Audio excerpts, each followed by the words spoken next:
Ellie the elephant was enormous and grey. She was a gentle giant, known for her kind heart and her love for adventure. Ellie roamed the vast savannah, her large feet leaving imprints in the soft earth as she moved gracefully through her home.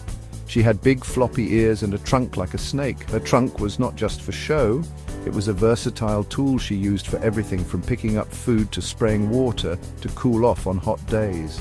Leo the lion was strong and golden. His powerful muscles rippled under his sleek fur as he prowled the grasslands, always alert and ready to protect his territory.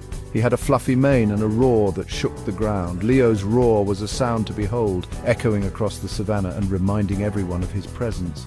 Ellie and Leo were the best of friends. Despite their differences, they shared a bond that was unbreakable. They understood each other in a way that no one else could. Every day, Ellie and Leo played together under the warm savannah sun. They would chase each other, play hide and seek, and explore the wonders of their vast home. Ellie would spray Leo with water from her trunk.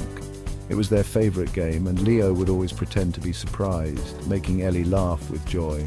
Leo would tell Ellie funny jokes that made her trumpet with laughter. His humor was infectious, and soon they would both be rolling on the ground, laughing until their sides hurt. They shared everything and always looked out for each other. Whether it was food, shelter, or just a comforting presence, Ellie and Leo knew they could rely on one another, but not everyone was happy about their friendship. Some animals were envious of the bond they shared. Finlay the fox lived alone on the savannah. He watched Ellie and Leo from a distance, his eyes filled with longing. He was small and sly with a bushy tail. Finlay was clever and quick, but he lacked the companionship that Ellie and Leo enjoyed. Finlay was jealous of Ellie and Leo's friendship. He wished he could be part of their adventures and share in their joy. He wished he had someone to share adventures with. The loneliness he felt was a heavy burden, and he often found himself dreaming of a different life.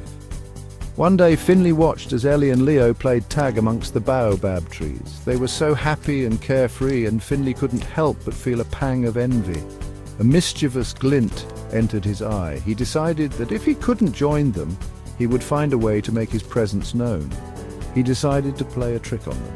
Finlay was determined to show Ellie and Leo that he was clever and could be a part of their fun. He wanted to prove that he was the most clever animal on the savannah. Finlay's plan was set in motion, and he eagerly anticipated the outcome. "Ellie," Leo announced one afternoon, "I'm preparing a special dinner just for you." He'd gathered juicy mangoes, sweet berries, and crunchy nuts from all corners of the savannah. Leo loved to cook.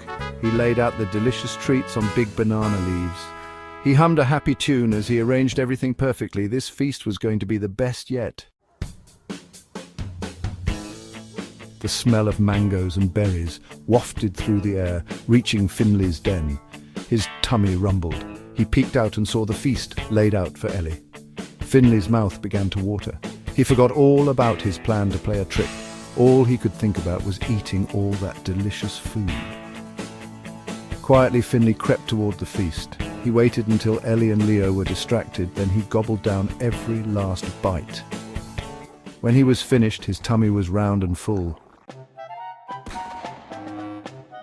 Section 4. A gentle lesson in sharing. Ellie and Leo returned, excited to share their feast. They had gathered the most delicious fruits and were eager to enjoy them together. But when they saw the empty banana leaves, their smiles disappeared. The feast they had been looking forward to was gone. "Where did all the food go?" Ellie asked, her voice filled with confusion. Ellie asked, her trunk drooping. She had been so excited to share the meal with her friends. Finlay, hiding behind a bush, suddenly felt guilty. He had eaten everything without thinking about Ellie and Leo. He hadn't thought about how his actions would make his friends feel. Now, seeing their disappointment, he felt terrible. He realized that tricking others wasn't fun after all. It only led to hurt feelings and sadness. Seeing their sad faces, Finlay stepped out from behind the bush. He knew he had to make things right. His head was hung low. He felt ashamed of what he had done. I ate all the food," he mumbled. "I'm so sorry." He hoped his friends could forgive him and they could find a way to make things right. Section 5. Friendship is the best treat.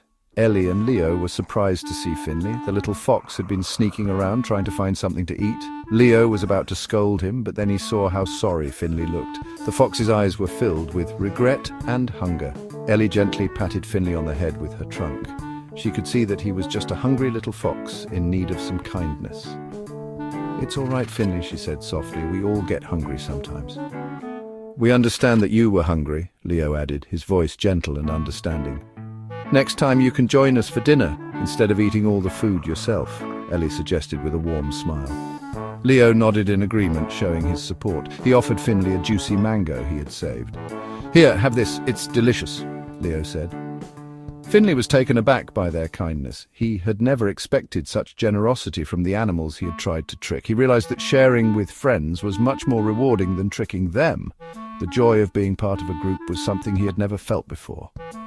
From that day on, Finlay joined Ellie and Leo for all their meals. He became an integral part of their little family.